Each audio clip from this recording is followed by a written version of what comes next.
I'm Tommy Moore from the Bartitsu Lab, and on this swelteringly hot day, I'm going to take you through some of the techniques of Taijutsu and Jujitsu, picking up a couple of things, predominantly looking at temiwaza, as that's easier to show you without a partner, and some of the Kamae, some of the stances from traditional Jujitsu and Taijutsu. Now obviously, as you're aware, the Itsu in our Bartitsu is all about the use of Jujitsu, Aiki Jujitsu, those types of Japanese martial arts.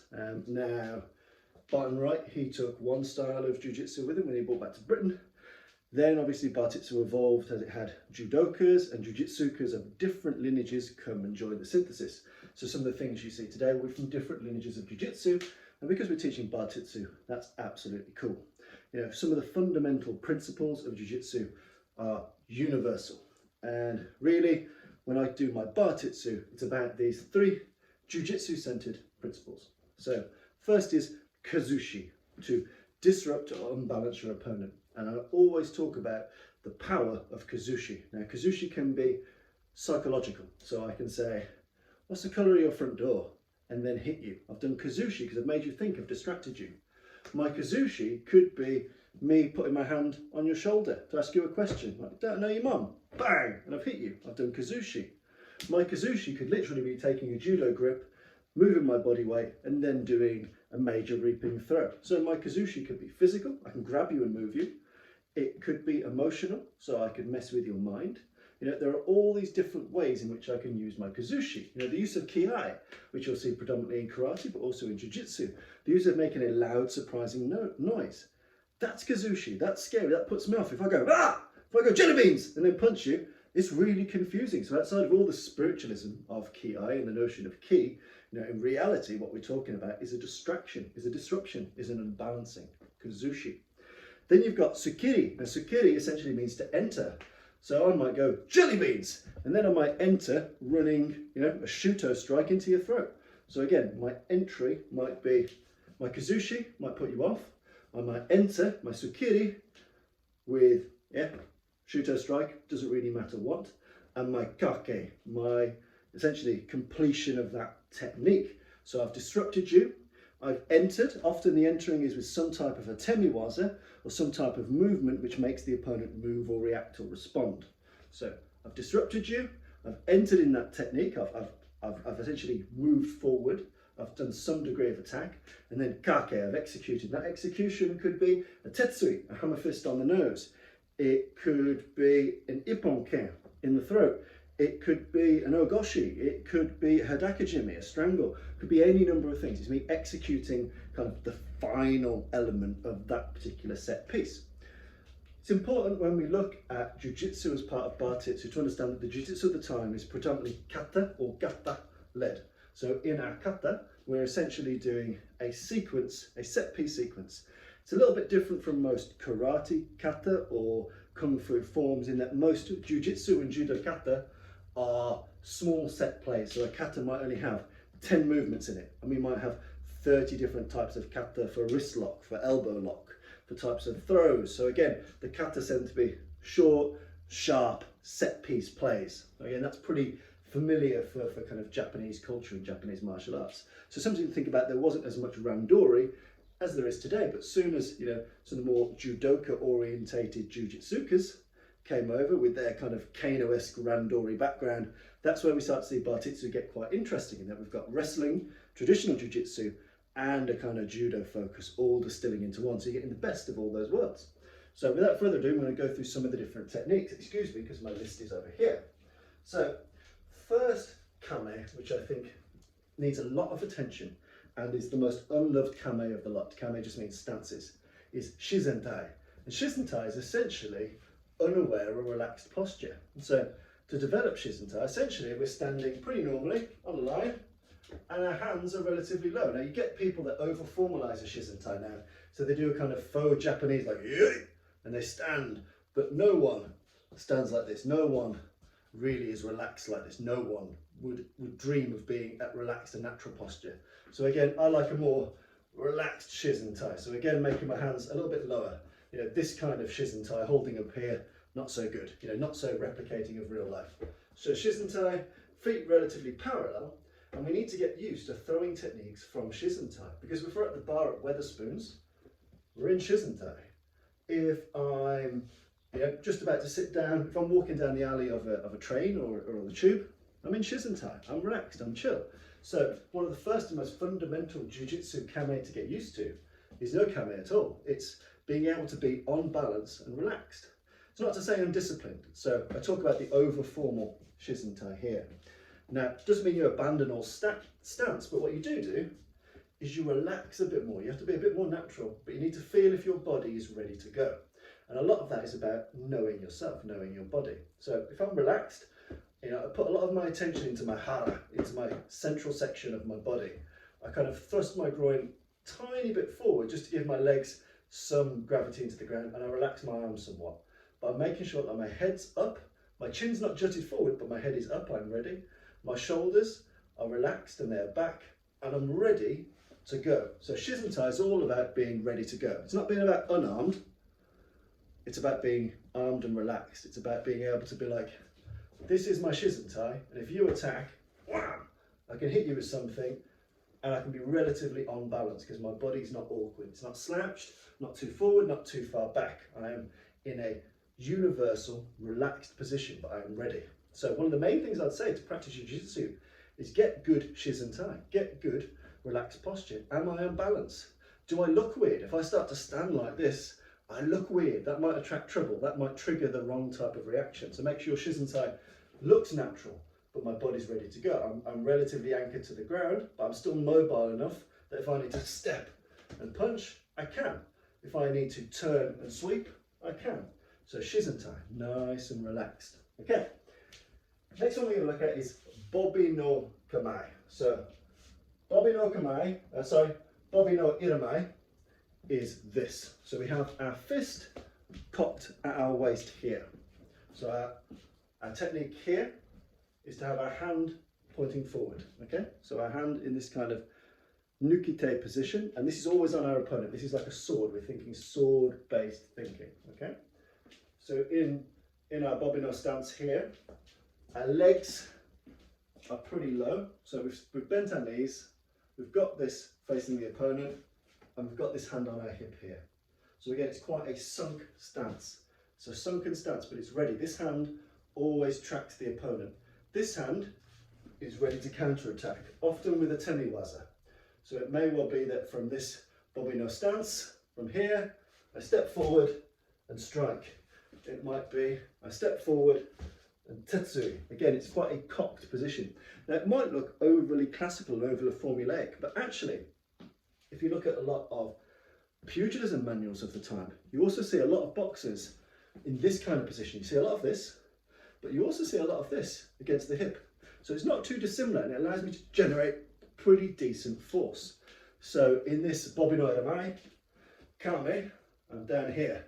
My body weight's sunken, hand is lower on the hip than in karate, so here, hand pointing at the opponent. So this is quite a grounded command. It's often used for power striking. Knowing I need to be centered, I need to be lower, because I'm going to drive forward with 3 punches, a hammer fist, an elbow. You know, it's a technique that says, I'm about to smash into you. This is I'm about to drive forward, be percussive, use my temiwaza. Okay? Then we've got Ichimonji no Kamae. Ichimonji essentially has our fist on our opponent, like so, and our rear hand, so in this instance my right hand, going across. So I end up in this position here. So again, my body's pretty well sunk. Got this hand across and this hand forward. This hand across, this hand forward. So you see this in a lot of taijutsu techniques, like so. So I'm ready for the opponent. Often this is more of a counter-attacking technique. So this hand, the right hand, will be used to clear a blow, allow me to do an temiwaza, and then a sweep. So this hand being open is often to sweep something aside, to grab a wrist, to grab a gi, to grab the back of the head. So it's often a counter-attacking, whereas this is offensive, this Bobi no technique. Defensive or counter-attacking is this one, this Ichimonji. And again, we're noticing, it's hard for you to see my legs at the moment, but I'm in a classic L-shaped stance. So my front foot is facing the opponent, my rear foot is directly at 90 degrees that way. So, like so. Trap the opponent, and this is always ready to pull something to the side. But as I said, the most important thing I think for Jujitsukas and therefore Bartitsukas to understand and master is a good shizentai, a good relaxed status from which I can fire Shuto, Fudoken, Yoshiken, whatever I need to do, whatever techniques, I should be able to do them as a priority from shizentai, a state of readiness and relaxation. Not awkward readiness, real readiness, but my body is weighted, good to go in any direction. Behind me, left, right, forward, I'm ready to turn, ready to move forward. Shizentai is key. Okay, so first thing we're going to look at is Fudoken. Fudoken in Japanese Jiu-Jitsu is often punching with a vertical fist, just like bare knuckle boxing and pugilism we see in our Bartitsu systems. So from Shizentai, and I'll try and do everything from that position, what you find is that you get a drop step. So the same leg as the punching hand goes forward and your fist hits just before your foot hits the ground. Typically this is done with a kiai.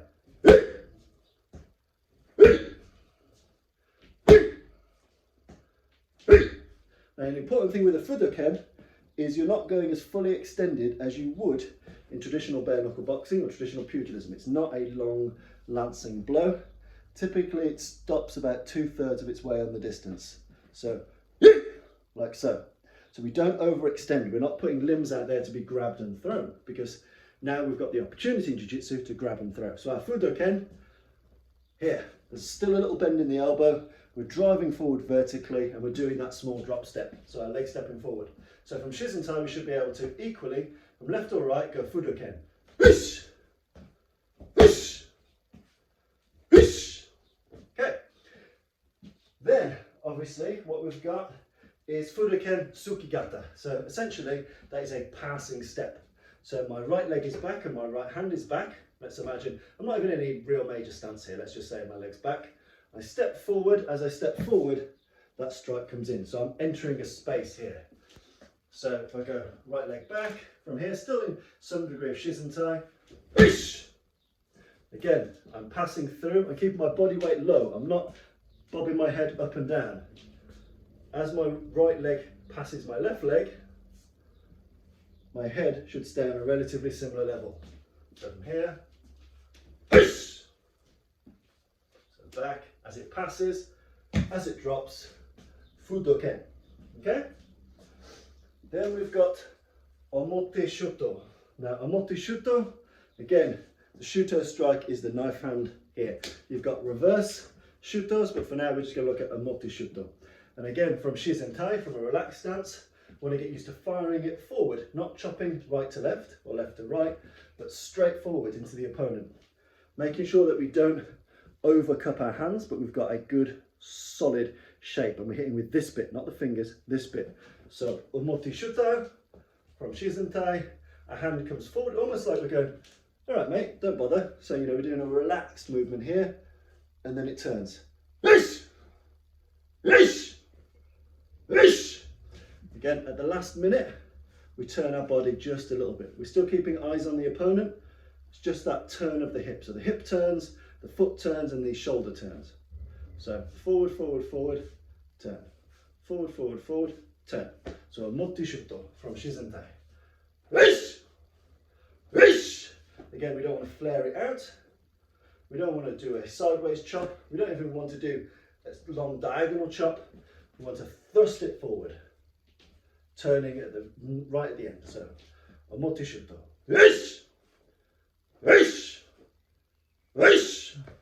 Okay. And then we're going to look at, let's have a look at this. We're going to look at Goshiken. Goshiken is the use of the claw, like so. So in Goshiken, essentially we're doing all the same things we did with Fudoken. So we're still stepping with it, like so. And we can do a Tsukigata, so we can do a passing step, a longer step. But in reality, the best use of the Goshi is up close. So it's up close, it's from a position, this is why I like it from Shizentai, that it comes under the radar, you don't see it coming. You know, I don't want to bring it up and then out, I don't want to do some kind of mad thriller dance. I want to go from a normal Shizentai posture and bring this under your field of vision with the claw. Fingers into the eyes, palm into the face, you know the drill. So goshi, goshi, goshi, goshi. And get used to being able to sneak that under the vision. So often it kind of runs along your belt a little bit.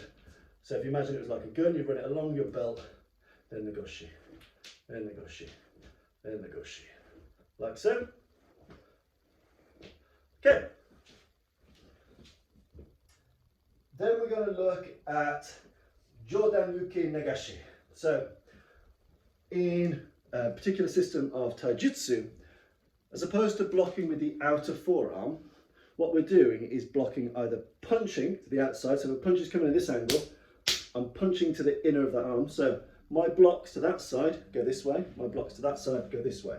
Often I'm stepping back, so if I'm blocking with this left hand, I'll step back with my right. And if I'm blocking with my right hand, I'll step back with my left. And often this is designed for destructions, causing pain.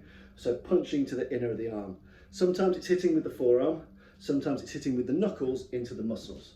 But like here, this is our defense, moving, hitting the inside of the arm, and often because it's Jiu-Jitsu, we're hitting to the inside, because then we can grab and we can throw. If we're doing too much to the outside, it's hard for us to pull off trips and sweeps and locks. So from here, if I'm at Shizentai, and attacks come off this angle, I step back with my right leg, I've hit to the inside of his attacking arm, so his right arm, bang, like so. Now I can step forward with Goshi, or Fudoken, or Omotushuto. So again, destructive, powerful blocks are also a big part of Jujitsu, just as they much are part of pugilism. So that's just one example. You know, the gear-down version is much the same. You know, we're punching downwards, we're using our forearm, we're causing some damage. If people grab us, we still might be doing the gear-down version. So we're chopping down, using our forearm or our knuckles to break that grip or break that strike. In the same notion, the up top, we're stepping and we're hitting. Stepping back, hit, stepping back, hit. Again, we're always moving because we always want Kazushi. It's hard for me to stay on balance and block lots of concerted blows like this. I'm not in the matrix.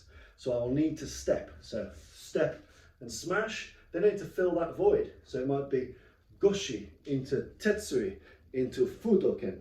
Yeah, so it's a simple one to practice. You step back, you've got your Yuki here, your Yuki Waza. So you're damaging the blow using your knuckles, driving it to the inside of his right arm. Bang!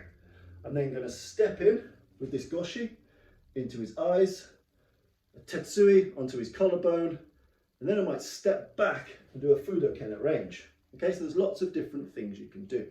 But I'd say the main principle to take away from this particular session and how we interpret the Jiu-Jitsu part of Bartitsu is to get used to and comfortable with a good Shizentai, a good relaxed natural posture from which you can move into Jiu-Jitsu, so Goshi, Omoto, you can move into pugilism, lead off, chopper, you can move into Savat, Kudapiba, you can move into Empiwaza.